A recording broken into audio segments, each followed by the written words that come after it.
দক্ষিণ ইরানে নতুন করে মার্কিন হামলায় অন্তত ৩০ বেসামরিক মানুষ নিহত হয়েছেন। আহত হয়েছে ২৬০ জনের বেশি।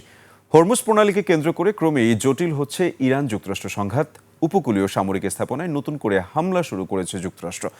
জবাবে উপসাগরীয় অঞ্চলে মার্কিন সামরিক স্থাপনায় হামলার দাবি করেছে ইরান। বিস্তারিত নীলাদ্রি ফারহানার রিপোর্টে। হরমুজ প্রণালীতে জাহাজ হামলায় ব্যবহৃত ইরানের সামরিক স্থাপনাগুলো লক্ষ্য করে নতুন করে হামলা শুরু করেছে যুক্তরাষ্ট্র। সেন্টকম জানিয়েছে, স্থানীয় সময় সকাল ৬টা থেকে শুরু হওয়া এই হামলায় ইরানের উপকূলীয় বিভিন্ন সামরিক স্থাপনায় আঘাত হানা হচ্ছে।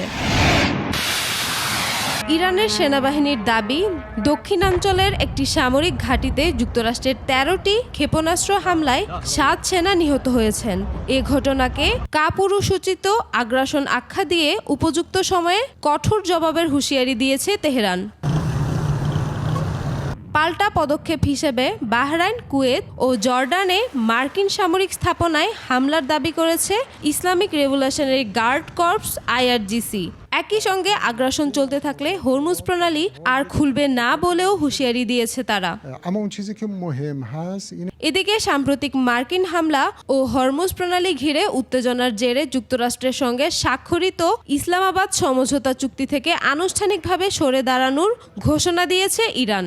দেশটির উপপররাষ্ট্রমন্ত্রী কাজেম গারিবাবাদি জানান, জাতীয় নিরাপত্তা ও সার্বভৌমত্বের প্রশ্নে কোনো ধরনের আপোষ করবে না Tehran.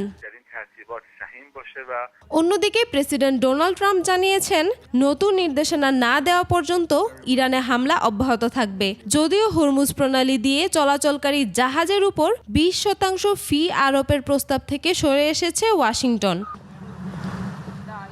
Niladri Farhana, desk report, ২১ television.